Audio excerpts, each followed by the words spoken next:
Assalamu alaikum wa rahmatullahi ta'ala barkatuhu.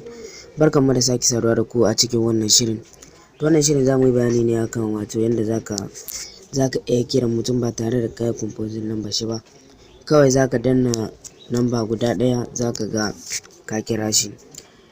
Ba tare da na cika ku da surutu ba, za mu shiga cikin wannan bidiyon. Zan nuna muku yadda za ku yi. Da farko dai idan ka shiga a nan wajen contact ɗinka, bayan ya zo kamar haka za ka iya danna wannan. Da yake na riga na yi amfani da wannan, za ka iya danna wannan sai ka zo a nan ka taɓa OK. Bayan ka taɓa OK, ka ga wannan lambobin deja na saka musu wato wannan alamar, wato na saka musu wannan abu, wannan Aziz. Kaga da zan iya danna ɗan biyu, za ka ga na kira Aziz ko kuma abu. Kun ga yanzu na iya ɗauko wata lamba kamar haka.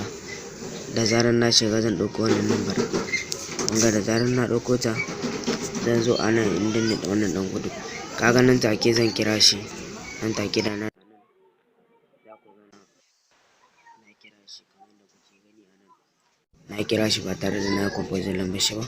Shi ma wannan abun zan iya danna kamar haka, za ku ga shi ma na kira shi. Za ka bi wato don yin wannan, wato idan kana kiran mutum, wato kana kira ne da yawa, za ka iya zuwa ka saka lambar shi a can.